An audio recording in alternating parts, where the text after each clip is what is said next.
আল্লাহ রাসূল সাল্লাল্লাহু আলাইহি ওয়াসাল্লাম কোন একটা মজলিসে একজন আনসারী সাহাবীর ব্যাপারে ঘোষণা দিল, বলল এখন যে সাহাবী এসে বসবে সে সাহাবী জান্নাতি। আনসারী সাহাবী এসে বসলো, সবাই তো অবাক, আমাদের কারো ব্যাপারে বিশ্বনবী এই কথা বলল না, এই আনসারী সাহাবী জান্নাতি। আবার কয়েকদিন পরে আরেকটা মজলিসে বিশ্বনবী আবার ঘোষণা দিলেন, এই মুহূর্তে এমন একজন সাহাবী এসে এইখানে বসবে, এই সাহাবীটা জান্নাতি। সবাই খেয়াল করে দেখলো, আগের মজলিসে যেই লোকটাকে বিশ্বনবী জান্নাতি বলে ঘোষণা দিয়েছে, আজকে ওই সাহাবী এসে ওই জায়গায় বসেছে।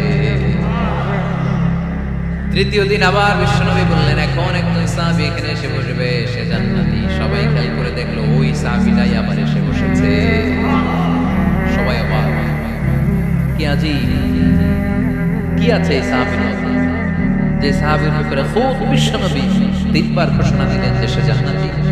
সবচেয়ে বেশি অবাক হয়েছিলেন সাইয়েদনা আব্দুল্লাহ ইবনে আমর ইবনে আস। মনে মনে ভাবলেন, এটা তো চারটিখানে কোনো কথা না, বিশ্বনবীর অ্যানাউন্সমেন্ট। দুনিয়ার বুকে বিশ্বনবী তিনবার এই আনসারী সাহাবীকে জান্নাতি বলে ঘোষণা দিয়েছে, নিশ্চয়ই এই সাহাবীর এমন বিশেষ কোনো আমল আছে, এমন বিশেষত্ব আছে যেটা আমাদের মধ্যে নেই। যেমন করেই হোক এই সাহাবীর ভেতরের সব খবর আমার জানতে হবে। সাইয়েদনা আব্দুল্লাহ ইবনে আমর ইবনে আস একবার পরিকল্পনা করে ওই সাহাবীর বাড়িতে চলে গেলেন, যে বললেন, ভাই আমার আব্বার সাথে কয়েকদিন ধরে ঝগড়া, আমার ঘরে থাকতে মন যাচ্ছে না, তোমার বাসায় মেহমান হয়ে এসেছি, যদি তুমি অনুমতি দাও তোমার বাড়িতে 3 দিন মেহমান হয়ে আমি থাকতে চাই। কখন এই আনসারী সাহাবী কি করে, একদিন, 2 দিন, 3 দিন পর্যন্ত ফলো করার পরে সাইয়েদনা আব্দুল্লাহ ইবনে আমর ইবনে আস এমন কোন বিশেষ আমল এই সাহাবীর মধ্যে খুঁজে পায় নাই। 3 দিন গভীরভাবে পর্যবেক্ষণ, অবজারভেশন করে বিশেষ কোনো আমল ওনার চোখে পড়ে নাই। এবার 3 দিন পরে তো চলে যাবার পালা, ঠিক কিনা? এবার তিনি সোজা সাপটা আনসারী সাহাবীর কাছে যে ভিতরের কথা খুলে বলে ফেললেন, বললেন, ও ভাই, আসলে আমার বাবার সাথে এমন বড় কোনো ঝগড়া আমার হয় নাই যে কারণে বাড়ি থেকে বের হয়ে তোমার মেহমান আমার হওয়া লাগে, আমি বিশেষ এক উদ্দেশ্যে এসেছি। কি উদ্দেশ্য? আব্দুল্লাহ ইবনে আমর ইবনে আস বলতে আরম্ভ করলেন, আমরা খেয়াল করেছি 3টা মজলিসে বিষ্ণু ইসলাম তোমাকে জান্নাতি বলে ঘোষণা করেছে, তাই আমি জানার জন্য এসেছি তুমি এমন কি আমল করো যে কারণে বিষ্ণু ঘোষণা দিলেন যে তুমি জান্নাতি। কি এমন বিশেষ আমল আছে তোমার, আমার একটু বলো, আমি ওই আমল করে জান্নাতি হতে চাই। আল্লাহু আকবার। এবার আনসারী সাহাবী বললেন, উনি বললেন, ও ভাই আব্দুল্লাহ ইবনে আমর ইবনে আস, এমন কোনো বিশেষ আমল আমার নাই। হালাল পন্থায় রুজি করি, ব্যবসা করি, নামাজের সময় নামাজ পড়ি, রাতে এসে ঘুমিয়ে যাই, ফজরের আগ দিয়ে উঠে তাহাজ্জুদ করি, সময় মতো জিকির আজকার করি, কোরআন তেলাওয়াত করি, কিছু দান সদকা করি। সবাই যা করে আমিও তাই করি, স্পেশাল কোনো আমল আমার জীবনে নাই। তবে আব্দুল্লাহ ইবনে আমর ইবনে আস, শুনে রাখো, একটা কাজ আমি প্রতি রাতে করি, হয়তো বা এই কারণেও বিশ্বনবী আমার ব্যাপারে এমন ঘোষণা দিতে পারে। আব্দুল্লাহ বললেন, ও আনসারী সাহাবী, কি কাজ তুমি করো? এবার আনসারী সাহাবী বলতে লাগলেন, প্রতি রাতে যখন আমি আমার বিছানায় ঘুমোতে যাই, আমি কারো ব্যাপারে কোনো রাগ, কোনো হিংসা, কোনো ক্ষোভ অন্তর নিয়ে ঘুমাতে যাই না। ওই দিন যার সাথে যা হয়েছে সবাইরে মাফ করে দিয়ে মিটমাট করে একটা প্রশান্ত অন্তর নিয়ে আমি বিছানায় ঘুমাতে যাই। ওই দিনে কেউ আমার গালি দিছে, কেউ আমার বকা দিছে, কেউ আমার বিরুদ্ধে মিছিল করছে, উল্টা পাল্টা যে যাই করুক না কেন, আমি কিচ্ছু মনে রাখি না। আউবি ইলা ফিরাশি, আমি এমন ভাবে আমার বিছানায় যাই, ওয়ালাইসা ফি কলবি হিকদুন আলা আহাদ, এমন অবস্থায় আমি শুয়ে পড়ি যে আমার হৃদয়ে কারো ব্যাপারে, আমার হৃদয়ে কোনো ক্ষোভ নাই, কোনো হিংসা নাই, কোনো অহংকার নাই, সব রাগ ক্ষোভ ভুলে গিয়ে সবাইকে ক্ষমা করে দিয়ে আমি বিছানায় ঘুমাতে চাই। এজন্য বিশ্বনবী এই সাহাবীকে 3টা মজলিসের ভরা মজলিসের মধ্যে জান্নাতি বলে ঘোষণা করেছে। এই হাদিস থেকে শিক্ষা হলো, আমরাও যদি প্রতি রাতে বিছানায় ঘুমোতে যাওয়ার আগে সবাইরে মাফ করে দিয়ে মনের যত ক্ষোভ জ্বালা যন্ত্রণা আছে সব ভুলে যে বিছানায় ঘুমাতে পারি, এই সাহাবীর মতো আমাদেরকেও জান্নাতি হিসেবে কবুল করবে কে? পারবেন আজকে থেকে? বিছানায় যাওয়ার আগে কি করবেন আজকে? সবাইরে মাফ করে দেবেন। যে আমার উপর জুলুম করছে বিচার আল্লাহ করবে। কে কি বললো ওটা দেখার দরকার নেই। কারো ব্যাপারে কোনো ক্ষোভ, কোনো তিক্ত অভিজ্ঞতা, জ্বালা যন্ত্রণা অন্তরে রাখবেন, রাখলে লাভ না লস।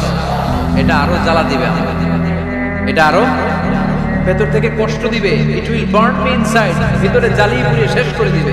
এগুলো বয়ে বেড়াতে চাই না আমি সব মাফ করে দিতে চাই। চিল্লায় বলো ঠিক কিনা? এজন্য আল্লাহ বললেন আমার মুত্তাকিন বান্দাদের 3 নাম্বার বৈশিষ্ট্য, তারা অন্যের প্রতি রাগ ক্ষোভ অন্তরে পুষে রাখে না। অন্তরে রাগ ক্ষোভ জ্বালা পেলে পুষে রাখে না, বরং সবাইকে মুত্তাকি বান্দারা ক্ষমা করে দেয়। পারা যাবে? কি করবেন? ক্ষমা করবো। কি করবেন? 3টা গেল, আর কয়টা? 2 মিনিটে শেষ করে দেবেন ইনশাআল্লাহ। মোট মুত্তাকিনদের বৈশিষ্ট্য কয়টা? হ্যাঁ, গেছে কয়টা? 1 নাম্বারটা কি ছিল বলেন? মাশাআল্লাহ, সুখে দুঃখে সব সময় দান করা। 2 নাম্বার রাগকে নিয়ন্ত্রণ করা। 3 নাম্বার ক্ষমা করে দেয়া। এই কাজগুলো যারা করে তাদেরকে আল্লাহ পছন্দ করে। আল্লাহ বলেন ওয়াল্লাহু ইউহিব্বুল মুহসিনিন, অন্যের প্রতি যারা ইহসান করে তাদেরকে পছন্দ করে কে? মুত্তাকিনদের 4 নাম্বার বৈশিষ্ট্য ওয়াল্লাযীনা ইযা ফাআলু ফাহিশাতান আও যালামু আনফুসাহুম যাকারুল্লাহা ফাস্তাগফিরু লিযুনুবিহিম ওয়া মান ইয়াগফিরু যুনুবা ইল্লাল্লাহ। সুবহানাল্লাহ। 4 নাম্বার বৈশিষ্ট্য, মুত্তাকিরা যদি কোনো অশ্লীল কাজ করে, অশ্লীল কাজ হয়ে যেতে পারে না? যুবক ভাইরা, তোমাদের ওয়াজ ভুল হইতে পারে। ভুল করে পরকীয়ায় জড়ায় গেছো, বিবাহ বহির্ভূত সম্পর্কে জড়ায় গেছো, খারাপ সম্পর্কে জড়ায় গেছে, অশ্লীল কাজ করে ফেলছে, ব্লু ফিল্ম দেখে ফেলছে, নিজের উপর নিজে জুলুম করে ফেলছে, ক্ষমার দরজা মনে হয় বন্ধ। হ্যাঁ, খোলা আছে না নেই? আল্লাহ বললেন ওয়াল্লাযীনা ইযা ফাআলু ফাহিশাতান আও যালামু আনফুসাহুম, মুত্তাকিনরা যেহেতু মানুষ, ভুল তাদের হতেই পারে, ভুলের ঊর্ধ্বে কেউ না, ঠিক কি না? মুত্তাকিনরা যদি ভুল করে ফেলে, অন্যায় করে ফেলে, অশ্লীল কাজ করে ফেলে, স্মরণ হওয়া মাত্রই যাকারুল্লাহ, তারা আল্লাহর স্মরণ করে। They return back to their Lord, তারা আল্লাহর দিকে ফিরে আসে, তারা পাপের জন্য অনুতপ্ত হয়। কারণ সবাই পাপী, কথা কয় পাপ করেন না এরকম আল্লাহর ওলি কারা কারা দেখি? পিছনেও নাই। পৃথিবী না জানো আমি তো জানি, পৃথিবী না জানো আমি তো জানি, আমি কি পাপ করেছি। সবার জানা আছে না? পাপ আছে না নাই? আমার পাপের করলে বিচার, বাচার আমার নাই উপায়, দয়াময় প্রভু মাফ করো আমায়, মাফ করো আমায়। পড়েন আমিন। তার মানে মুত্তাকিনদের 4 নাম্বার বৈশিষ্ট্য, মুত্তাকিরা যদি কোনো পাপ করে ফেলে যাকারুল্লাহ, সাথে সাথে স্মরণ করে কারে? অনুতপ্ত হয়, ফাস্তাগফিরু লিযুনুবিহিম, তারা তাদের পাপের জন্য আল্লাহর কাছে ক্ষমা চায়। ভুল আমাদের হতে পারে, সবাই পাপী, পাপীর ঘরের পাপী, ঠিক কি না?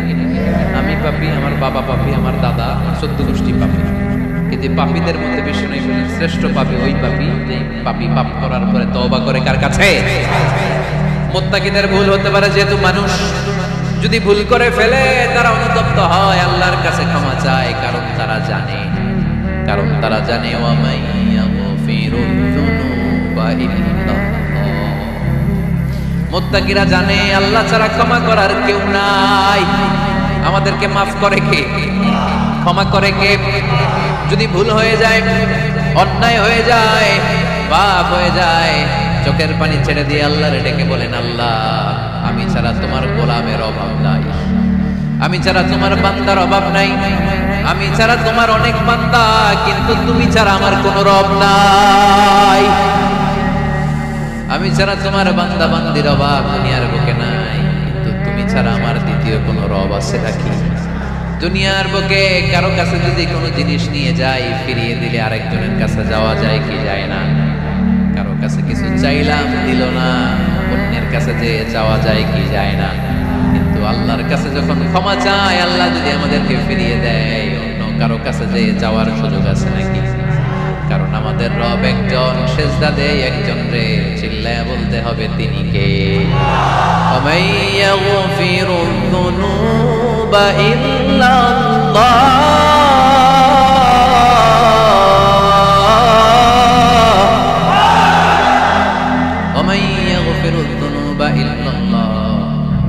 আল্লাহ ছাড়া গুনাহ ক্ষমা করার দ্বিতীয় কোনো মাবুদ আমাদের আছে নাকি? ওয়া ইয়াগফিরুয যুনুবা ইল্লাল্লাহ, তিনি ছাড়া কে করবে আমাদের গুনার ক্ষমা? তিনি ছাড়া পাপ মোচন করার, পাপগুলো গুনাহগুলো ক্ষমা করে দেওয়ার আর দ্বিতীয় কেউ। এজন্য আল্লাহ বললেন, আমার মুত্তাকি বান্দারা যদি ভুল করে ফেলে, অন্যায় করে ফেলে, আমার কাছে ক্ষমা চায়। আমার কাছে ক্ষমা চাইতে দেরি, আমি আল্লাহর ক্ষমা করতে দেরি হয়। তাহলে পাপ হলে, ভুল করে অন্যায় করলে ক্ষমা চাবো কার কাছে? চারটা গুণের কথা বললাম, কয়টা? 4 নাম্বার হচ্ছে যদি ভুল হয়ে যায়, যদি অন্যায় করে ফেলি, ক্ষমার দরজা খোলা, আমরা সে আল্লাহর কাছে চাই, আল্লাহর কাছে ক্ষমা মাগনা করবো। চিল্লায় বলেন ঠিক কি না? এরপরে 5 নম্বরে আল্লাহ বললেন, ওয়ালাম ইউসিররু আলা মা ফাআলু ওয়া হুম ইয়ালামুন, তারা জেনে শুনে ওই পাপ বারবার করবে না। সুবহানাল্লাহ। ভুল একটা হয়ে গেছে, ক্ষমা চাইলাম, সকালে খাদ্যে ভেজাল দিছি, বিকালে মাফ চাইলাম, আল্লাহ ভুল করে ফেলছি, মাফ করে দাও। এরপরের দিন দোকানে যে আবার ভেজাল মিশাই, আবার মাফ, এরপরের দিন আবার মাফ, আল্লাহ মাফ করবে। সকালবেলায় ওজনে কম দিলাম, বিকালে মাফ চাইলাম, আল্লাহ ভুল হয়ে গেছিল, ক্ষমা করে দাও। এরপরের দিন দোকানে যে আবার ওজনে কম দিলাম, আবার রাত্রিবেলা মাফ চাইলাম, তারপরের দিন আবার কম দিলাম, আবার মাফ চাইলাম। এরকম করলে মাফ করবে নাকি? ওয়ালাম ইউসিররু আলা মা ফাআলু ওয়া হুম ইয়ালামুন, জেনে বুঝে ওই পাপ কাজ আর করবে না। কালের মধ্যে 2-1 বার ভুল অন্যায় পাপ হয়ে যেতে পারে, কিন্তু মুমিনরা কি ওটা কন্টিনিউ করে? মুত্তাকিনরা কি ওটা বারবার চালিয়ে যায়? বারবার চালালে এটা আল্লাহর সাথে গেম খেলা হয়, ঠিক কি না? সকালে আল্লাহর কই একটা, বিকালে আজকে একটা, কালকে এমনটা করা যাবে? এজন্য আল্লাহ বললেন, আমার মুত্তাকি বান্দাদের 5 নম্বরে বৈশিষ্ট্য হলো ওয়ালাম ইউসিররু আলা মা ফাআলু ওয়া হুম ইয়ালামুন। ওয়ালাম ইউসিররু, তাফসীর ইবনে কাসীরে এর তাফসীর এসেছে ওয়ালাম ইস্তামিররু আলা মা ফাআলু ওয়া হুম ইয়ালামুন, জেনে বুঝে যেই ভুল কাজ করে ফেলছে এটা বারবার করে না। এজন্য বারবার করা যাবে? মাফ চাওয়ার পরে ওই কাজ আর করব আমরা? এই 5টা কাজ যদি করি তাহলে মুত্তাকিদের কাতারে আমাদেরকে উঠায় দিবে কে? এজন্য আল্লাহ বললেন, উলাইকা জাযাউহুম মাগফিরাতুম মির রাব্বিহিম ওয়া জান্নাতুন তাজরি মিন তাহতিহাল আনহার খালিদিনা ফিহা ওয়া নি'মা আজরুল আমিলিন।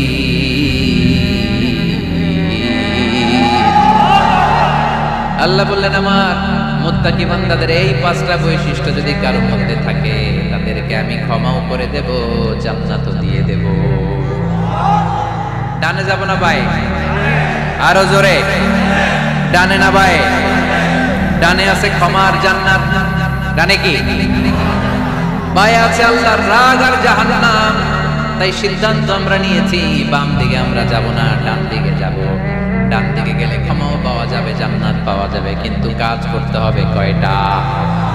1 নাম্বার সুখে দুঃখে দান করা, 2 নাম্বার রাগকে নিয়ন্ত্রণ করা, 3 নাম্বার মানুষকে ক্ষমা করা, 4 নাম্বার ভুল হলে আল্লাহর কাছে তওবা করা, 5 নাম্বার ওই পাপের কাজ বারবার না করা। ভুল একবার হতে পারে, 2 বার হতে পারে, বারবার ভুল মুত্তাকিরা করে না, ঠিক কি না? এই 5টা কাজ করলে মুত্তাকি বানাবে কে? মনে থাকবে? মনে থাকবে সবার? যেই কোনো অবস্থায় একটু দেয়ার অভ্যাস করা যাবে? রাগটার একটু নিয়ন্ত্রণ করা যায় না? করা যাবে? আর অন্যের ব্যাপারে কোনো খুব হিংসা বিদ্বেষ নিয়ে আমরা রাতে ঘুমোতে যেতে চাই না, ভুলে গেলাম আমরা সব। পারবেন তো? ভুল হলে ক্ষমা চাবো কার কাছে? যেই কাজের জন্য ক্ষমা চাইলাম জীবনে কোনোদিন আর ওই কাজ করব। 7 শ্রেণীর ব্যক্তিকে আল্লাহ তাআলা আরশের নিচে ছায়া দিবেন কিয়ামতের দিন, যেদিন সে ছায়া ছাড়ার কোনো ছায়া থাকবে না। এর মধ্যে 1 শ্রেণীর ব্যক্তি, রাজুলুন তাসাদ্দাকা বিসাদাকা ফাআখফাহা হাত্তা লা তা'লামু শিমালুহু মা তুনফিকু ইয়ামিনুহু। 1 শ্রেণীর ব্যক্তি, 7 শ্রেণীর মধ্যে 1 শ্রেণীর ব্যক্তি যারা আরশের নিচে ছায়া পাবে, যে ব্যক্তি গোপনে দান করে। কত গোপনে? ডান হাত কি দিছে, বাম হাত টের পায় না। তার মানে অনেক গোপনে দান করেছে। এই গোপনে দান করলে খুশি হয় কে? আল্লাকা সিররুন ইনদাল্লাহ বাইনাকা আনতা ওয়া বাইনাল্লাহ আল্লাকা সাদাকাতুন তাখফা লা ইয়ালামুহা ইল্লাল্লাহ আল্লাকা সিররুন ইনদাল্লাহ বাইনাকা আনতা ওয়া বাইনাল্লাহ আল্লাকা সাদাকাতুন তাখফা লা ইয়ালামুহা ইল্লাল্লাহ। সুবহানাল্লাহ পড়ুন। আল্লাকা সিররুন ইনদাল্লাহ, তোমার আর তোমার রবের মাঝে গোপন কোন ডিলিংস আছে কি যেটা তুমি আর তোমার রব শুধু জানো? তোমার জীবনে এমন গোপন দান আছে নাকি যেটা আল্লাহ ছাড়া কেউ দেখেনি? ওই দানগুলোরে পছন্দ করে কে? যারা দুনিয়ার পক্ষে সচ্ছল এবং অসচ্ছল অবস্থায় দান করে, কিয়ামতের দিন আমলনামা দেখে তারা অবাক হয়ে যাবে, বলবে আল্লাহ এত ভালো কাজ আমি দুনিয়ায় করি নাই, হয়তো এটা আমার আমলনামা নয়, ফেরেশতারা ভুল করে অন্যের আমলনামা আমাকে দিয়ে দিয়েছে। আল্লাহ বলবেন না, আমার ফেরেশতারা ভুল করে না। ফেরেশতারা ভুল করে নাকি? তোমার আমলনামাই তোমার হাতে পৌঁছেছে। দানকারী বলবে আল্লাহ এত ভালো কাজ আমি করি নাই, কি করে এত আমলের পাহাড়? আল্লাহ বলবে ওই যে আমার খুশির জন্য, আমার ভালোবাসায় দুনিয়ার বুকে যে তুমি দান করেছো, ওই দানের সওয়াবটাকে পাহাড় পরিমাণ বড় করে আমি আল্লাহ নিজ দায়িত্বে তোর আমলনামায় ঢুকিয়ে দিয়েছি। সেই বুখারীর বর্ণনা, কামা ইউরাব্বি আহাদুকুম ফুলুয়াহু, তোমরা তোমাদের গাভী যেমনি পালো। বাছুর পালন কারা কারা দেখি লক্ষ্মীপুরে? মাশাআল্লাহ, অনেক গরু টরু আছে এলাকায়। ছাগল পালন কারা কারা? ওট পালন কারা কারা দেখি? ওট নাই। তো আল্লাহ রাসূল সাল্লাল্লাহু আলাইহি ওয়াসাল্লাম বললেন, তোমরা যেমনি ওটের বাচ্চা পালো, বাছুর পালো, পেলে পুষে যেমনি বড় করো, তোমার ওই ছোট্ট দান, ওই দানটা যেহেতু আমার খুশির জন্য দিয়েছিলা, ওইটারে আমি পালছি। তোমরা যেমনি বাছুর পালছো, আমি আল্লাহ তোমার ছোট্ট দানের সওয়াবটাকে পেলেছি, পেলে পুষে ইয়া বড় উহুদ পাহাড়ের সমান করে এরপরে তোমার আমলনামায় উঠাইয়া দিয়েছি। তাহলে মুত্তাকি বান্দার প্রথম গুণ, তারা দান করে। ইউনফিকুনা ফিস সাররা, লক্ষ্মীপুরের ভাইয়েরা খেয়াল করে শুনেন, মুত্তাকি বান্দাদের প্রথম গুণ সুখে থাকি আর দুঃখে থাকি আল্লাহর রাস্তায় দান করব আমরা, ঠিক কিনা? সর্বাবস্থায় দান করতে হবে। ফিস সাররা, সুখের সময়ও করব, ওয়া ফিদ দাররা, দুঃখের সময়ও করব। সুখের সময় যদি আমি বছরে 10,000 টাকা দান করি, দুঃখের সময় 10 টাকা তো দিতে পারবো। কথা বুঝে নাই বোধ হয়? কষ্টের সময় অল্প দিব, কিন্তু দেয়ার ধারাবাহিকতাটা আমরা চালিয়ে যাব। পারা যাবে? তাহলে মুত্তাকিদের প্রথম গুণ, আল্লাযীনা ইউনফিকুনা ফিস সাররাই ওয়াদ দাররাই ওয়াল কাযিমিনাল গায়যা ওয়াল আফিনা আনিন নাস ওয়াল্লাহু ইউহিব্বুল মুহসিনিন। মুত্তাকিদের প্রথম গুণ, সুখে দুঃখে মুত্তাকিরা আল্লাহর রাস্তায় দান করে। এটা বোঝা গেছে না? মনে থাকবে কতক্ষণ? হ্যাঁ, কালকে ভুলে যাবে কাজ। হ্যাঁ, আজবার মনে থাকবে? মনের কান দিয়ে শুনতে হবে। এই কান না, মনেও একটা কান আছে, ওই কান দিয়ে শুনলে ভুলবেন। তাহলে মুত্তাকিদের প্রথম বৈশিষ্ট্য, যেহেতু আমরা মুত্তাকি হয়ে ফিরে যেতে চাই, মুত্তাকিদের প্রথম বৈশিষ্ট্য আমরা জানলাম, যারা সুখে দুঃখে কি করে? দান করলে বাড়ায় দেয় কে? ধৈর্য রাখলে নতুন কিছু পাওয়া যায়, এটা ছেড়ে দেন, ওটা দিয়ে দেন, তাহলে নতুন কিছুর ব্যবস্থা করবে কে? তাহলে এটা বুঝে ফেলছেন না? হজম হয়েছে, হজম, এটার হজম করে হয়ে গেছে গা। আচ্ছা, এবার আল্লাহ বললেন মুত্তাকিনদের 2 নাম্বার বৈশিষ্ট্য, ওয়াল কাযিমিনাল গায়যা। মুত্তাকি বান্দারা তাদের রাগকে হজম করে, রাগ সংবরণ করে, ক্রোধকে নিয়ন্ত্রণ করে। সুবহানাল্লাহ পড়ে। এবার আসছে কঠিন ওয়াজ। এবার একজনকে হুজুর এটাই তো পারি না, এটাই তো পারি না, এটা পারতে হবে আপনাকে মুত্তাকি হতে চাইলে। ওয়াল কাযিমিনাল গায়ব, মুত্তাকিনরা নিজেদের রাগকে সংবরণ করে, রাগ হজম করে, রাগের সময় নিজের উপর নিয়ন্ত্রণ রাখে। আমাদের অনেকের অনেক রাগ, এত রাগ, রাগের সময় হিতাহিত জ্ঞান থাকে না, এরকম আছে না নাই? রাগ কিন্তু অনেক ভয়ঙ্কর, জানেন? রাগ বেশি কার কার? লক্ষ্মীপুরের দেখি তো আছে তো, দেখি 3-4 জনের রাগ আছে না, বাকি সব আল্লাহর ওলি।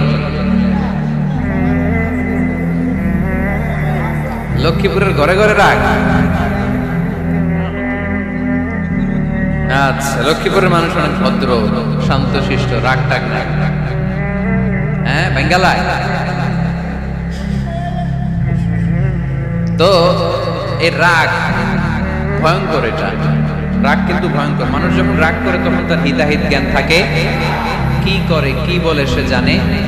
পৃথিবীর সবাই আমরা রাগী, কেউ কম কেউ বেশি, এটা ভেরি ন্যাচারাল। আমাদের দেহে একটা হরমোন আছে, অ্যাড্রেনালিন বলে। Adrenaline hormone triggers up your bodies fight response. এটা যখন নিঃসরিত হয় দেহ থেকে, আপনার বডি তখন ফাইট করতে মনে চায়, কোপায়ালাম মাইরালাম উত্তরে কোতায়ালাম অফ করে, এরকম একটা অ্যাটিটিউড চলে আসে না? এটা ন্যাচারাল। এই অ্যাড্রেনালিন হরমোন যখন নিঃসরিত হয়, এটা আপনার ফাইট রেসপন্সকে ট্রিগার আপ করে। তখন আপনার দেহ খুব উত্তেজিত, ফাইট করতে মনে চায়, এখনই ধরিও রে, আসলে নাই। তো এটা ভালো কাজে লাগাইতে হবে, রাগ পারা যাবে না। রাগ কিন্তু খুব ভয়ঙ্কর। এই রাগের শারীরিক মানসিক অনেক ক্ষতি আছে। হার্ট অ্যাটাক করে অনেকে রাগে, স্ট্রোক করে ফেলে। রাগ হচ্ছে অনেকটা ঝড়ের মতো। কিসের মতো? ঝড় যেমনি একদিক থেকে এসে সব লন্ড ভন্ড করে দিয়ে অন্য দিক দিয়ে ছুটে চলে যায়, যখন ঝড়টা হয় তখন তো টের পাওয়া যায়। রাগও তেমন। যখন রাগটা আসে, কি যে করে ফেলছি তখন বোঝা যায় না। রাগ চলে যাওয়ার পরে, মাথা ঠান্ডা হওয়ার পরে তখন বোঝা যায়, হায় রে এটা কি করলাম। রাগের সময় দিয়ে দিছে তালাক। রাগের সময় কি করছে? রাগ যখন শেষ তখন তো হায় হায় বউ, তুমি তো আমার কৈতরি। মারামারি হয়, সম্পর্কের অবনতি হয়, স্বামী স্ত্রীর সম্পর্কের বিচ্ছেদ ঘটে। বাবা ছেলের সাথে রাগ করে না? বাপে কয় দিমু না তোরে, কিচ্ছু দিমু না। পোলায় কয় দিবা না কে? বাপে কয় দিলাম না। পোলাকে মারলাম তোমাকে। বাপে কয় তোরে ত্যায্য করলাম। পোলা কয় কোপ দিলাম। আছে না নাই? শুনবেন এরকম বাবা ছেলে অপহতের ঘটনা, হাজব্যান্ড ওয়াইফ ডিভোর্স পর্যন্ত করা, বন্ধু বন্ধু সম্পর্ক নষ্ট হয় এই রাগের কারণে। দেখছেন, আল্লাহ যেখানে যত ফোঁটা দেয়া দরকার ওই জায়গায় অত ফোঁটা দেয়। এটার নাম ইসলাম। এজন্য আল্লাহ বললেন মুত্তাকিদের 2 নাম্বার গুণ আল কাযিমিনাল গায়ব। মুত্তাকিনরা রাগকে সংবরণ করে, তারা অল্পতে চটে যায় না, তারা হট টেম্পার্ড না, তারা বুঝে শুনে কাজ করে, নিজের ক্রোধ আর রাগকে সংবরণ করতে জানে। সুবহানাল্লাহ। আল্লাহ রাসূল বললেন লাইসা শাদীদু বিসুরআহ, কুস্তি করে যে অন্যকে শোয়ায় ফেলতে পারে সে শক্তিশালী নয়। ইন্নামা শাদীদুল্লাযী ইয়ামলিকু নাফসাহু ইনদাল গাদাব, রাগের সময় যেই ব্যক্তি নিজের উপর নিয়ন্ত্রণ রাখতে পারে আল্লাহর কাছে সেই হলো শক্তিশালী। একটা কথার ওজন দেখছেন? আল্লাহ রাসূল সাল্লাল্লাহু আলাইহি ওয়াসাল্লাম লাইসা শাদীদু বিসুরআহ, যে কুস্তি খেলতে পারে ভালো সে শক্তিশালী না, বরং ইন্নামা শাদীদুল্লাযী ইয়ামলিকু নাফসাহু ইনদাল গাদাব, রাগের সময় যে নিজেকে নিয়ন্ত্রণ করতে পারে সেই শক্তিশালী। সুবহানাল্লাহ।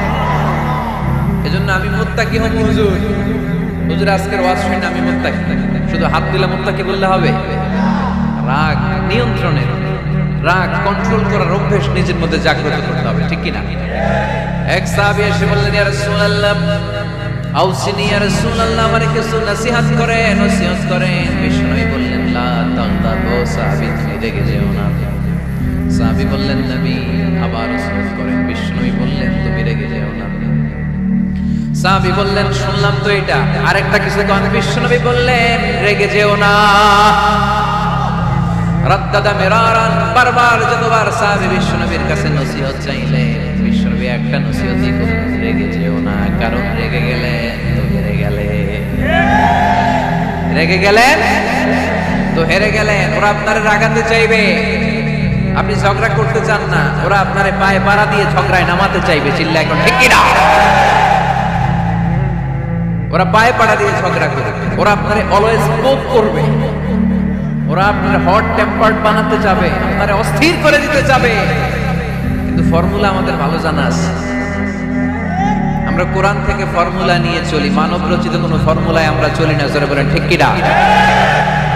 মুত্তাকিনদের 2 নাম্বার বৈশিষ্ট্য হল কাযিমিনাল গায়য, মুমিনরা নিজেদের রাগকে নিয়ন্ত্রণ করে। রাগ নায়িকা, ক্ষোভ নায়িকা, কিন্তু মুমিনরা মুত্তাকিনরা চাইলে রাগ দেখায় না। তারা রাগকে কি করে? পারবেন পারবেন আজকে থেকে ভাবির আর বকবেন না তো, ঝগড়া করবেন না তো, ছেলে মেয়েদের উপর উত্তেজিত হবেন না তো, হ্যাঁ রাগারাগি করবেন, মনে থাকবে তো? আল্লাহ রাসূল সাল্লাল্লাহু আলাইহি ওয়াসাল্লাম কখনোই রাখতেন না।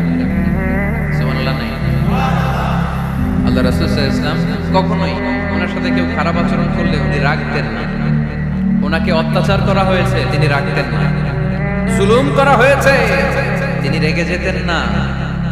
রাসূল সাল্লাল্লাহু আলাইহি ওয়াসাল্লাম মক্কায় যখন নামাজ পড়তেন, উটের পচা নাড়ি ভুঁড়ি আল্লাহ রাসূল সাল্লাল্লাহু আলাইহি ওয়াসাল্লাম ঘাড়ে আর পিঠের উপর চাপিয়ে দেয়া হতো। আমাদের কার কার পিঠের উপর নামাজ অবস্থায় উটের বা গরুর নাড়ি ভুঁড়ি চাপায় দেয়া হয়েছে এলাকায়?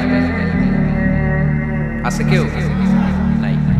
তায়েফের ময়দানে আল্লাহ রাসূল সাল্লাল্লাহু আলাইহি ওয়াসাল্লাম দাওয়াত দিতে গেলেন, নিজের লাভের জন্য না তায়েফবাসীদের লাভের জন্য?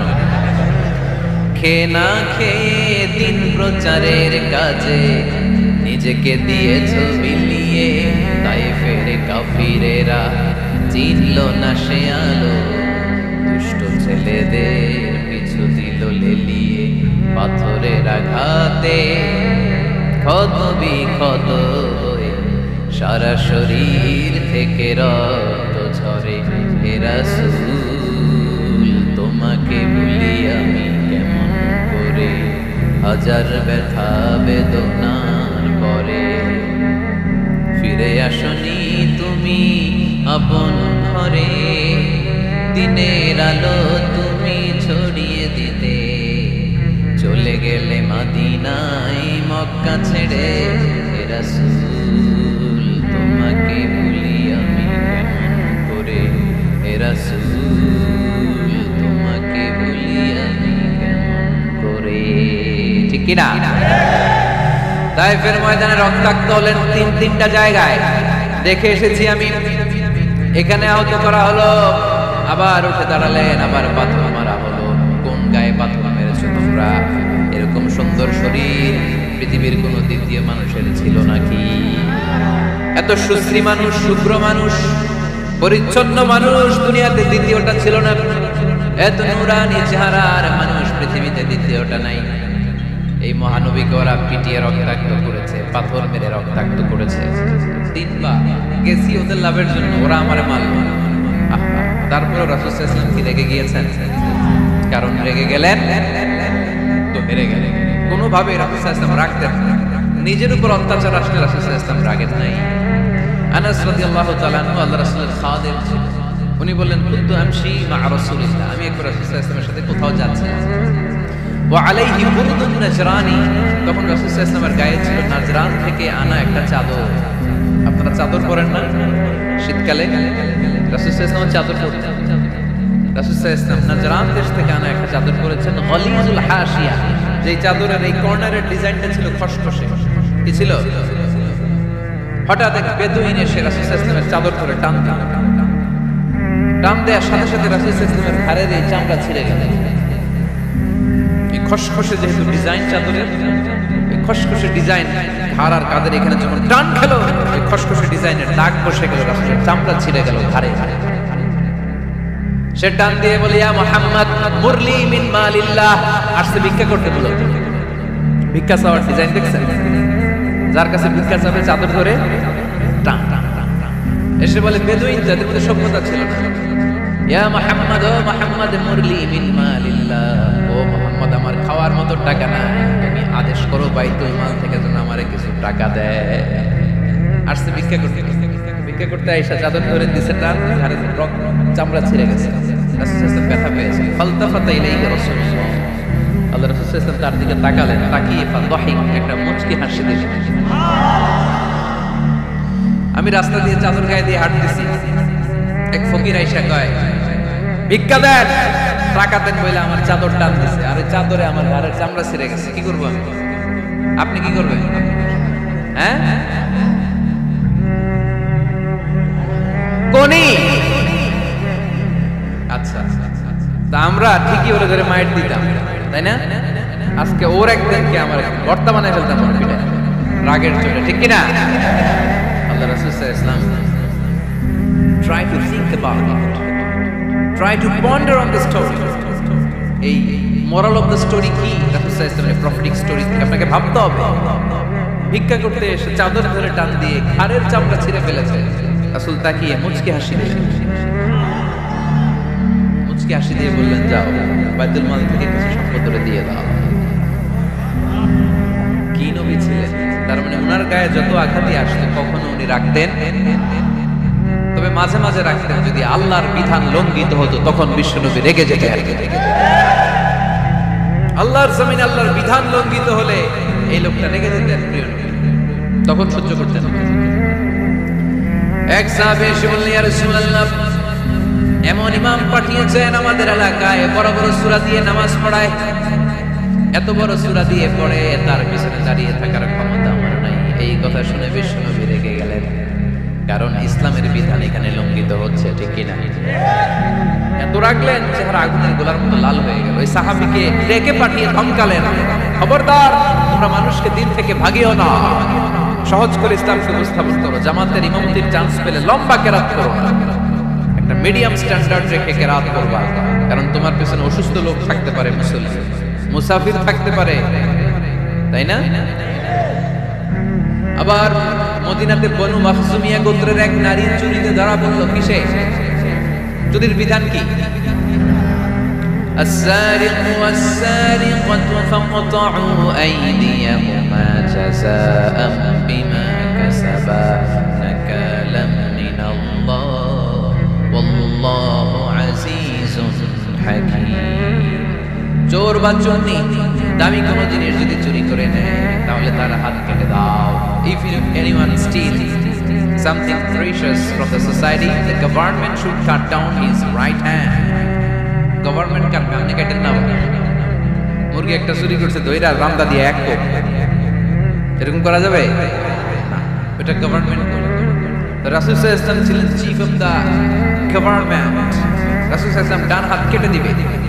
কিন্তু যেই মেয়েটা চুরি করছে এলাকার খুব সম্ভ্রান্ত বংশের মেয়ে, অনেক সময় হয় না এমপির মেয়ে, চেয়ারম্যানের মেয়ে, বড় বিজনেস ম্যাগনেটের মেয়ে, ছেলে অন্যায় করে ফেলছে, একটা আছে না নাই?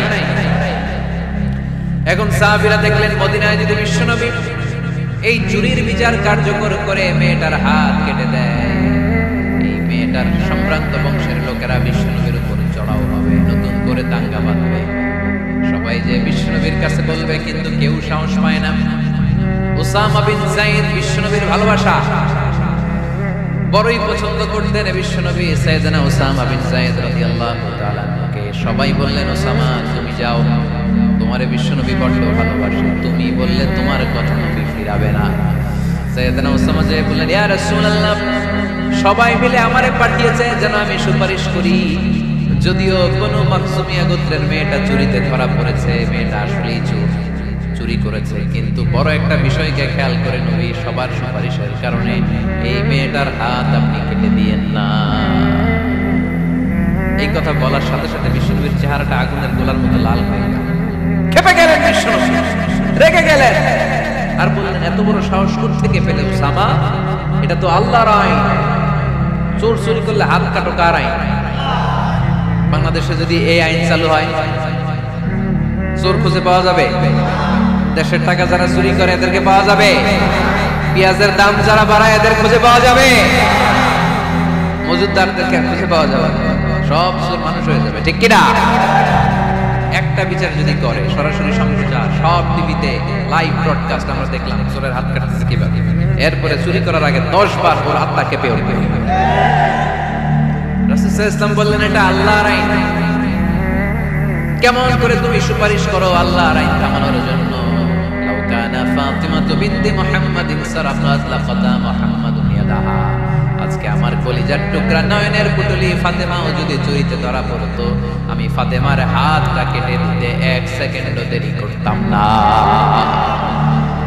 আমার মেয়ে ফাতেমাও যদি চুরি করতো, আমি হাত কেটে দিতে দেরি করতাম। রেগে যেতেন প্রচন্ড, এমনি রাখতেন। কেউ আক্রমণ করলে ব্যথা দিলে, কষ্ট দিলে রাখতেন না। কিন্তু আল্লাহর জমিনে আল্লাহর বিধান যখন লঙ্ঘিত হতো, আল্লাহ রাসূল সাল্লাল্লাহু আলাইহি ওয়াসাল্লাম রেগে যেতেন। তাহলে কোথায় রাগ করবেন আর কোথায় করবেন না বোঝা গেছে তো? সব জায়গায় রাগ করা যাবে? এজন্য মুত্তাকিনদের 2 নাম্বার বৈশিষ্ট্য, ওয়াল কাযিমিনাল গায়যা। মুত্তাকিনরা রাগ দেখায় না, মেজাজ দেখায় না, বরং মুত্তাকিন বান্দারা আল্লাহর খুশির জন্য নিজের রাগ আর ক্রোধকে নিয়ন্ত্রণ করে। রাসূল সাল্লাল্লাহু আলাইহি ওয়াসাল্লাম আল্লাহর বিধান লঙ্ঘিত হলেই রেগে যেতেন, এছাড়া রাখতেন না।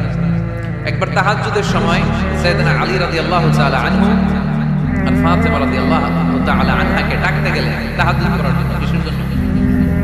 যে ডাকলেন, দরজায় কড়া নাড়লেন, আলী ওঠো, ফাতিমা ওঠো। কিন্তু সাইয়েদনা আলী রাদিয়াল্লাহু তাআলা আনহু বললেন, কি জন্য উঠবো? আল্লাহ রাসূল সাল্লাল্লাহু আলাইহি ওয়াসাল্লাম বললেন, তাহাজ্জুদের জন্য। আলী রাদিয়াল্লাহু তাআলা আনহু কৌশল করে বললেন, আমাদের রূহ তো আল্লাহর হাতে। রূহ কার হাতে? আল্লাহ যখন রূহ ফিরাই দিবে তখন ঠিকই পড়বো তাহাজ্জুদের নামাজ, পড়বো, রূহটা ফিরে আসবে, পড়বো। এটা কৌশল করলেন। রাসূল সাল্লাল্লাহু আলাইহি ওয়াসাল্লাম এই কৌশলটারে পছন্দ করলেন না। রাসূল চাইছেন আমি বলা মাত্রই যেন উঠে যায়। রাসূল সাল্লাল্লাহু আলাইহি ওয়াসাল্লাম তখনও রেগে গেলেন। বুখারীর বর্ণনা, তিনি ফিরে আসতেছিলেন আর রাগে নিজের রানের মধ্যে চাপড়াচ্ছিলেন এরকম। ওয়াকানাল ইনসানু আকসারা শাইইন জাদালা। আরে মানুষ কত ঝগড়া করতে জানে, আরে মানুষ কত তর্ক করতে জানে, মানুষ যে কত ঝগড়া করে, মানুষ যে কত তর্ক করে, নিজের উপর নিজে ঝাল মেটাচ্ছিলেন রানের মধ্যে চাপড়াতে চাপড়াতে। সুবহানাল্লাহ। আক্রমণ করলে রাখতেন না, ওটের নারী বুড়ি চাপিয়ে দিলে রাখতেন না, কিন্তু ধর্মীয় বিধান লঙ্ঘিত হলে বিশ্বনবী রেগে যেতেন, চিল্লা এখন সুবহানাল্লাহ। এজন্য মুত্তাকিদের 2 নাম্বার বৈশিষ্ট্য, আল কাযিমিনাল গায়য। রাগকে সংবরণ করতে হবে, রাগ দেখানো যাবে না। রাগ দেখাবেন, কি করবেন? নিয়ন্ত্রণ করুন। একজন নিয়ন্ত্রণ করবে শুধু, আর আপনারা কোপায় ফেলাইবেন সব। মাশাআল্লাহ। আরে বলো কি করবা? এভাবেই তো সমাজ পরিবর্তন হয়। শুনতে হবে তো আমার কথা, শুনতে হবে, জানতে হবে, দেন মানতে হবে। পরিবর্তনটা আস্তে আস্তে হয়। এই গুণে ধরা সমাজ এমনি নষ্ট হয় নাই, দীর্ঘদিনে নষ্ট হয়েছে। এটা ঠিক করতে হইলে আমাদের দীর্ঘ সময় লাগবে, দীর্ঘদিন লাগবে, অনেক ঘাম ঝরাতে হবে, অনেক পথ যেতে হবে, মাইলস টু গো। ঠিক কিনা? তাহলে রাগ দেখানো যাবে না। রাগকে কি করব? কন্ট্রোল করব। সবাই রাজি?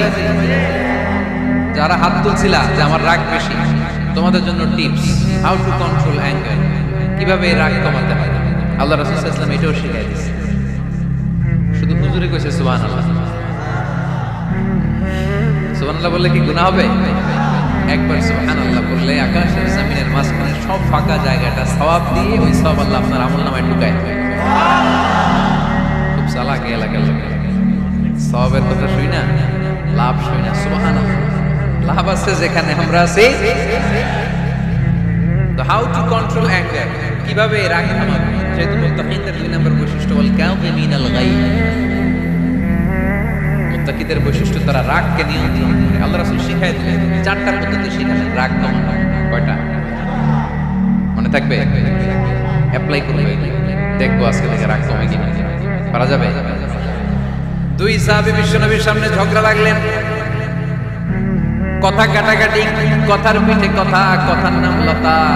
কথা বলতে বলতে ঝগড়া লাগতে লাগতে এক সাহাবী রেগে মেগে আগুন, মারামারির জন্য উদ্যত হলেন। বিশ্বনবী দেখলেন ওই সাহাবীর চেহারাটা একেবারে আগুনের গোলার মতো লাল হয়ে গিয়েছে। বিশ্বনবী বললেন, ইন্নী লা আ'লামু কালিমাতান, আমি এমন একটা বাক্য জানি, এই রাগান্বিত সাহাবী যদি এখন এই বাক্যটা পড়া শুরু করে দেয়, তার রাগটারে নিমিষেই ঠান্ডা বানাইয়া দিবে কে? ওই সাহাবী বললেন, ইয়া রাসূলুল্লাহ, কি সেই বাক্য আমারে শিখাইয়া দেন। বিশ্বনবী বললেন, পড়ো আউযু বিল্লাহি মিনাশ শাইতানির রাজীম। আবার পড়েন, আউযু বিল্লাহি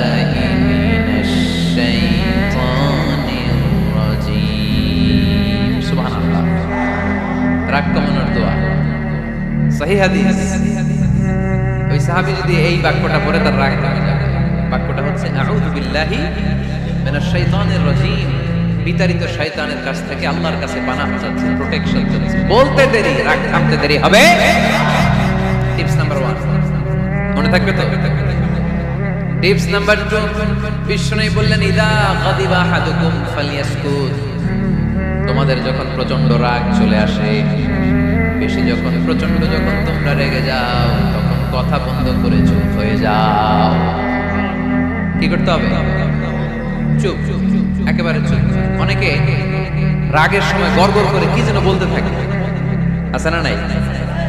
রাগে গড়গড় করতে থাকে আর কি যেন বলতে থাকে। যত বলবেন, যত গালি দিবেন, বলে না গালি দেয় না রাগের সময়, অশ্রাব্য ভাষায় অনেকে গালি গালাজ শুরু করে দেয়, আছে না নাই? না, আসুকুত ইদা গাদিবা আহাদুকুম ফালিয়াসকুত। আল্লাহ রাসূল সাল্লাল্লাহু আলাইহি ওয়াসাল্লাম বললেন, যখন তোমাদের কেউ প্রচন্ড রেগে যায়, সে তার কথা যেন বন্ধ করে দেয়। চুপ, keep silent, keep quiet, relax, cool। পারবেন? তাহলে প্রথম টিপস কি পড়তে হবে? বাইরে না মুখ দিয়া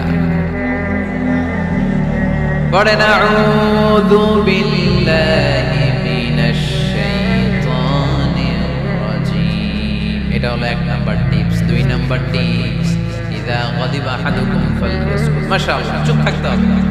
বেশি রাগ চলে আসলে কি করতে হবে? 3 number tips, lower your action। আপনার অ্যাকশনকে কমায় দেন। কিন্তু আমরা ওই সময় মারি ডাইরেক্ট অ্যাকশন। রাগের সময় আমরা কি করি? আল্লাহ রাসূল বললেন lower, minimize your action। কি বললেন আল্লাহ রাসূল? অ্যাকশন কমাও, কার্যক্রম কমায় দাও। ইযা গাদিবা আহাদুকুম ওয়া হুয়া কাঈম ফালিয়াজলিস। দাঁড়ানো অবস্থায় তোমাদের কেউ যদি রেগে যায়, সে যেন বসে পড়ে। ফা ইন যাহাবা আনহুল গাদাবু ওয়া ইল্লা ফালিয়াত্তাজি। কেউ যদি দাঁড়ানো অবস্থায় রেগে যায়, সে যেন বসে পড়ে। বসে থাকার পরেও যদি তার রাগ কমতে না যায়, সে যেন শুয়ে পড়ে। তাহলে দাঁড়ানো অবস্থায় রাগ আসলে কি করবেন? বসা অবস্থায় রাগ আসলে, শোয়া অবস্থায় রাগ আসলে চোখ বন্ধ করে ঘুমায় যাবেন। রাগ আসবে আর সুবহানাল্লাহ কইবেন না? কত বড় ফিজিশিয়ান, কত বড় ডাক্তার আল্লাহ রাসূল সাল্লাল্লাহু আলাইহি ওয়াসাল্লাম। সুবহানাল্লাহ। কয়টা গেল? কয়টা? 1 নাম্বার কি পড়া? মাশাআল্লাহ। 2 নাম্বার। 3 নাম্বার দাঁড়ায় থাকলে বসে যাওয়া, বসা থাকলে পারবেন? 4 নাম্বারটা অনেক মজার টিপস, শুনবেন? আল্লাহ রাসূল সাল্লাল্লাহু আলাইহি ওয়াসাল্লাম বললেন 4 নাম্বার টিপস শুনুন। ইন্নাল গাদাবা মিনাশ শাইতান। নিশ্চয়ই রাগ আসে শয়তান থেকে। ওয়া ইন্নাশ শাইতানা খুলিকা মিনান নার। শয়তান তৈরি আগুন থেকে। ওয়া ইন্নান নারা তুদফাউ বিল মা। আগুন নিভানো হয় পানি দিয়ে। ফাইদা গাদিবা আহাদুকুম ফালিয়াতাওয়াদ্দাহ। তাই কারো যখন রাগ খুব বেড়ে যায়, সে যেন ঠান্ডা পানি দিয়ে ওযু করে। কি সুন্দর টিপস, কি সুন্দর ফিলোসফার আল্লাহ রাসূল। কত বড় দার্শনিক ছিলেন তিনি। আল গাদাবু মিনাশ শাইতান, কথার সিকোয়েন্স দেখেন, ওজন দেখেন। আল গাদাবু মিনাশ শাইতান, রাগ আসে শয়তানের থেকে। রাগ এনে দেয় কে? শয়তান। ওয়া শাইতানু খুলিকা মিনান নার। শয়তান তৈরি কি থেকে? আগুন থেকে। ওয়ান নারু তুদফাউ বিল মা। আগুন নিভায় কি দিয়ে? ফাইদা গাদিবা আহাদুকুম ফালিয়াতাওয়াদ্দাহ। তাই তোমাদের কেউ যখন রেগে যায়, সে যেন পানি দিয়ে ওযু করে নেয়। পারবেন? ওযু করে ফেলবেন। ঠান্ডা পানি মাথায় দিবেন, চোখে পানির ছাপটা দিবেন। আপনার রাগকে ঠান্ডা করে দিবে কে? তাহলে আওয়াজ করে বলেন, রাগ কমানোর 1 নম্বর ফর্মুলা কি? আউযু বিল্লাহি মিনাশ শাইতানির রাজীম। 2 নাম্বার চুপ থাকা। 3 নাম্বার বসে পড়া, শুয়ে পড়া। 4 নাম্বার ওযু করা। 4 নাম্বার। এই 4টা পদ্ধতিতে আপনি রাগ কমাতে চাইলে আপনার রাগ কমাই দিবে কে? এজন্য আল্লাহ বললেন, আমার মুমিন বান্দার 2 নাম্বার গুণ, তারা রাগকে নিয়ন্ত্রণ করে। আল্লাযীনা ইউনফিকুনা ফিস সাররাই ওয়াদ দাররাই ওয়াল কাযিমিনাল গায়য। আমার মুত্তাকিন বান্দাদের প্রথম গুণ সুখে দুঃখে দান করে। মনে আছে? 2 নাম্বার গুণ কি? রাগকে নিয়ন্ত্রণ করে। 3 নাম্বার গুণ হচ্ছে ওয়াল আফিনা আনিন নাস, মানুষকে ক্ষমা করে দেয়। মানুষকে কি করে? আমরা তো ক্ষমা করি না। হ্যাঁ, দইরা আবুইটালা মানে কি? এটার মিনিং কি? ফিশালায়। হ্যাঁ, কি করে? আইকালায়, আইজালায়, আইকালা, আইকালা। আঞ্চলিক শব্দ, আঞ্চলিক শব্দগুলো অনেক সুন্দর, এক এক জেলায় এক এক। তার মানে আমরা ক্ষমা করতে চাই না, আমরা দইরা আইকালাই।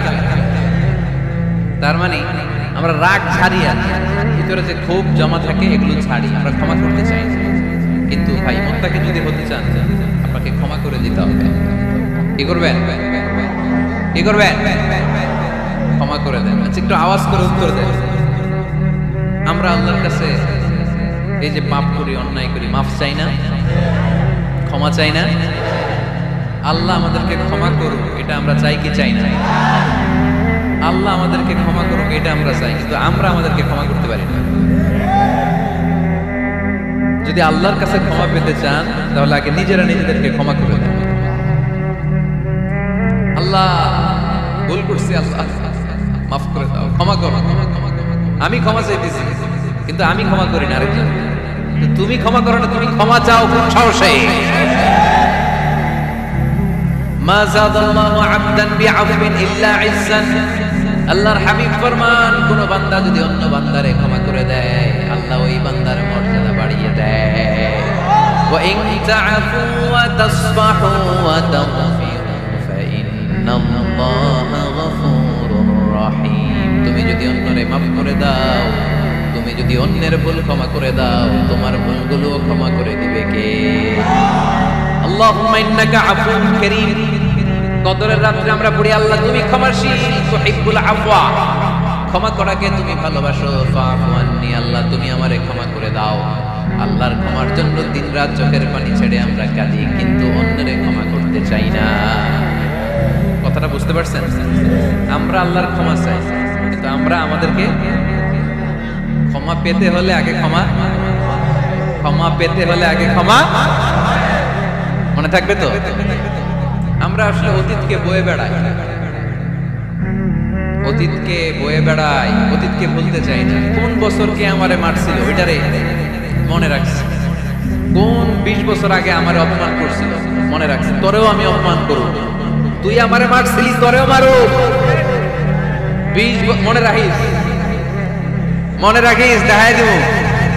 তো এই যে এই দেখেন, খেয়াল করে দেখেন, 20 বছর আগে কোথায় আমার অপমান করছিল ওইটা আমি ভুলি নাই, মনে রাখে দিয়েছি। তার মানে 20 বছর ধরে এটা জ্বলতেছে। ক্ষতি কি আমার না অন্য কারো? এগুলো ভিতরে জ্বলে, প্রতিহিংসার আগুন আপনারে জ্বালিয়ে দিবে। প্রতিশোধ নেয়ার আগুন দিনকে দিন আপনারে জ্বালায়। আপনি যদি একদিন ওরা অপমান করেন, মারেন, ও একদিন জ্বলবে, মরবে, কিন্তু প্রতিদিন আপনি জ্বলবেন। চিল্লা এখন ঠিক কিনা? রাসূল সাল্লাল্লাহু আলাইহি ওয়াসাল্লাম ক্ষমা করে দিলেন। মক্কা বিজয়ের দিন সব কাফির মুশরিক গুলো আল্লাহ রাসূল সাল্লাল্লাহু আলাইহি ওয়াসাল্লামের পায়ের সামনে থারথার করে কাঁপছিল। সবাই ভেবেছে আমরাও যেরকম পাশার, মুহাম্মদ মনে হয় তাই করবে, আমাদেরকে এবার কচুকাটা করবে। আল্লাহর রাসূল মক্কার কাফির মুশরিকদের এই দৃশ্য দেখে ঘোষণা দিয়ে দিলেন, ইযহাবু লা তাসরিবা আলাইকুমুল ইয়াওম, আজকে তোমাদের উপর আমার কোনো প্রতিশোধ নাই। ইযহাবু ফাআনতুমুত তালাকা, আমি তোমাদেরকে স্বাধীন করে দিলাম। ঐতিহাসিকরা বিশ্বনবীর এই বিশাল দিল দুনিয়া দেখে অবাক হয়েছে। তারা বলতে বাধ্য হয়েছে, in the long history of the world there is no instance of magnanimity and forgiveness which was showed by Muhammad sallallahu, when all of his enemies laid under his feet and he forgave them one and all. পৃথিবীর ইতিহাসে ক্ষমার এরকম নজির কোন মানুষ দেখাতে পারে নাই। যখন তার ঘোর শত্রুরা তার পায়ের সামনে বসে থারথার করে কাঁপছিল, তিনি চাইলেই পিষে মারতে পারতেন, কিন্তু তা না করে তিনি ক্ষমা করে দিয়েছেন। কি করবেন? ওয়ালা আফিনা আনিন নাস, মুত্তাকি বান্দার 3 নাম্বার বৈশিষ্ট্য, মুত্তাকি বান্দারা ক্ষমা করে দেয়। তারা মনের মধ্যে হিংসা, রাগ এগুলো বসে রাখে না। সুবহানাল্লাহ পড়েন। যারা ক্ষমা করে আর অনেক ভালো থাকে ভাই, জানেন? আপনি ক্ষমা করে দিলে আপনি শান্তিতে থাকবেন। আপনি যদি আপনার ব্যাড এক্সপেরিয়েন্স, তিক্ত অভিজ্ঞতা, কে আপনার গালি দিয়েছিল, কষ্ট দিয়েছিল, সবসময় এগুলো বয়ে বেড়ান, it will burn yourself inside. এগুলো আপনার ভিতরে জ্বালায় পোড়ায় সারখার করে দেবে। আর যদি ভুলে যান, জায়গায় মাফ করে দেন, তাহলে শোধবোধ সব শেষ। আমি আছি শান্তিতে, ঠিক কিনা? আমরা শান্তি চাই কি চাই না? আমরা অতীতের এই কষ্ট বুকে নিয়ে আর চলতে চাই? সমাধান একটাই, ক্ষমা করে দেন। স্ট্যামফোর্ড ইউনিভার্সিটি, ক্যালিফোর্নিয়ার স্ট্যামফোর্ড ইউনিভার্সিটির একজন প্রফেসর ফ্রেডরিক লাস্কি, ওনার একটা আর্টিকেল আমি পড়েছি। ওখানে উনি গবেষণা চালিয়েছেন, অনেক মানুষের মধ্যে গবেষণা চালিয়ে দেখেছেন যে যারা ওনারা ক্ষমা করতে পারে না, এদের রোগবালাই বেশি, কষ্ট বেশি, আর যারা সহজে ক্ষমা করে দেয় এরা সবসময় শান্তিতে থাকে। এটা পরীক্ষিত, এটা ওনার একটা রিসার্চ। এরপর আমেরিকাতে একটা স্টেট আছে ম্যাসাচুসেট। এই ম্যাসাচুসেট জেনারেল হসপিটালে একজন পৃথিবী বিখ্যাত সাইকিয়াট্রিস্ট বসে, মনোবিজ্ঞানী, নাম হচ্ছে প্রফেসর হারবার্ট বেনসন। এই হারবার্ট বেনসন উনিও ওনার সব রোগীদেরকে দিয়ে একটা ফর্ম পূরণ করায়। সেখানে উনি কিছু কোশ্চেনার ছুড়ে দেয়, প্রশ্ন করে আর উত্তর পরে জরিপ করে উনি দেখতে পেয়েছে ওনার যে সমস্ত রোগীরা মনের ভিতরে রোগ, এই রাগ, এই ক্ষোভ, এই হিংসা বিদ্বেষ এগুলো অন্তরে পুষে রেখেছে, এদের স্ট্রোক করার এবং হার্ট অ্যাটাক করার রেটিংটা বেশি। এরা মেন্টাল স্ট্রেসে ভোগে বেশি। আর যারা সহজে ক্ষমা করে দেয়, মাফ করে দেয়, এদের মধ্যে এই রোগ বালাই নাই। যেরকম সুবহানাল্লাহ।